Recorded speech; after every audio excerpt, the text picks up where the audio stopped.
Breasts are one of the things that a board-certified plastic surgeon can truly fix or change. So if you feel you weren't born with the perfect breast size or shape, you need to reach out to a board-certified plastic surgeon. We can help you.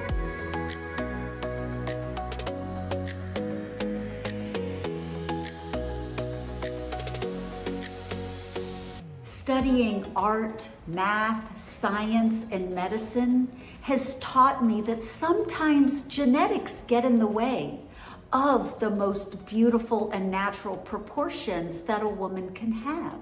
I believe that when we focused on the breasts in particular, that there is truly an aesthetic ideal for size, shape, and position of the breasts. So there are many things to consider when we're thinking about ideal breast size, shape, and position. And one of those things is height.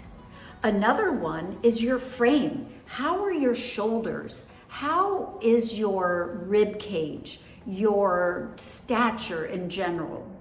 And then what is your shape? Are you hourglass? Are you more pear-shaped, smaller on the top, bigger on the bottom? Or are you that inverted V shape where your shoulders are very broad, but your hips are very narrow?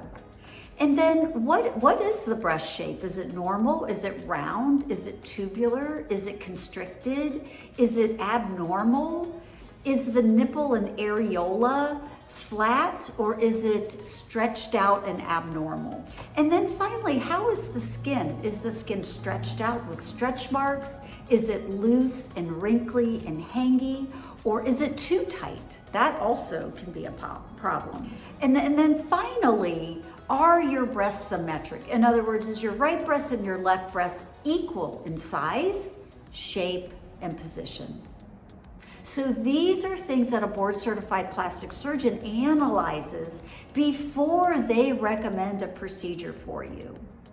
So let's talk a little bit about the different procedures that we offer, and then I'm going to pull in some of these anatomical things that you should consider. So let's start with breast augmentation.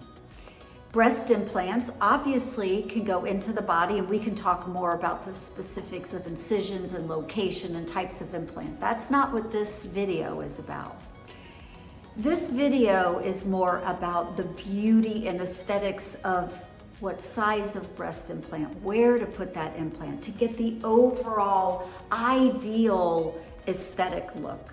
And so as a plastic surgeon, I am going to look at that patient's framework before I recommend breast augmentation at all, versus, and specifically what size of breast implant.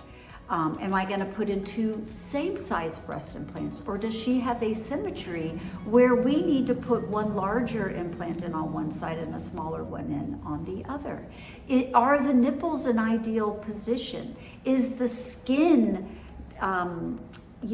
able to support an implant without an additional surgery like a breast lift or something like that? And so as I am looking at a patient who wants breast augmentation, I'm going to look at her shoulders, her waist, her hips, her thighs.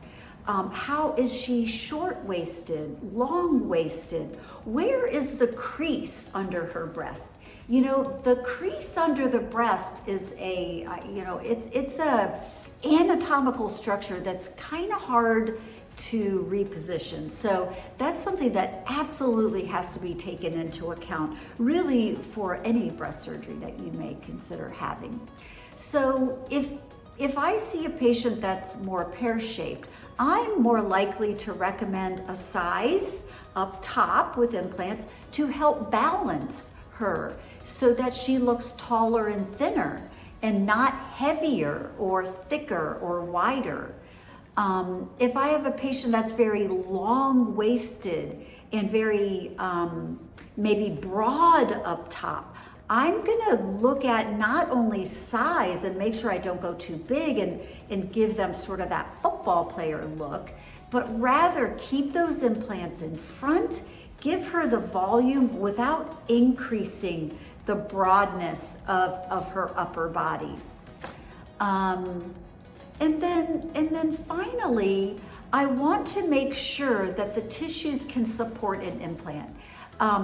If we have a lot of stretch marks, if we've breastfed a bunch of babies or lost and gained a bunch of weight, the skin takes a hit and the skin is less able to support an implant on its own. And if that skin is already hanging, then basically the breast implant is going to add weight onto the breast and increase the breast in every dimension with height, as well as make it sit lower on the body.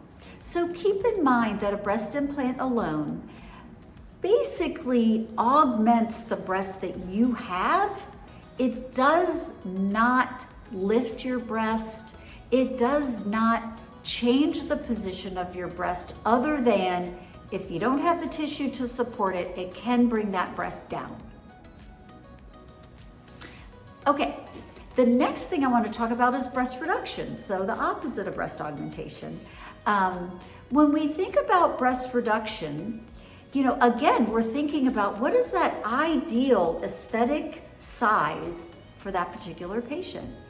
It's some patients feel that they would never make their breasts smaller because they've always wanted larger breasts all their life. Well, of course you do, because if you're an A cup, you want to be larger. But if you're a D, double D, F, G, H, I, you want to be smaller. So that CD range is usually where the ideal aesthetic is going to lie, but of course it depends on the patient. Is she 6 feet tall? Is she 5 feet tall? So that can also play into it. So in terms of a breast reduction, again, we're trying to find that size that is going to complement her. Rather than being big and top heavy, we are going to want to downsize the breast. And a beautiful side effect of breast reduction is the lift that you get from it. So if you want a breast reduction, make sure you choose a surgeon whose results you love, because not every surgeon lifts the breast the same way. I feel that the breast lift portion of a reduction is probably the most important thing. So, and also with the breast reduction, we can work on asymmetries. We can work on the areolas that are wide and comb them down and make them smaller. We obviously lift the nipple and areola. We get skin off of skin. When the breasts are just sitting on the belly, we're gonna bring that up so there is no more breast sitting on the belly, no more skin on skin. That is not comfortable. So I would say breast augmentation, breast reduction, these are two procedures that dramatically can change the size of the breast to fit your proportions. And that ideal size is a very artistic decision. Choose your surgeon well, because they're not just gonna look at your breast. The best surgeons are gonna look at your whole body, shoulders, waist, hips, how tall you are, where is the crease under your breast. That's gonna determine a lot as well. So make sure you choose the perfect surgeon whose results you love. You have the best chance of getting that result.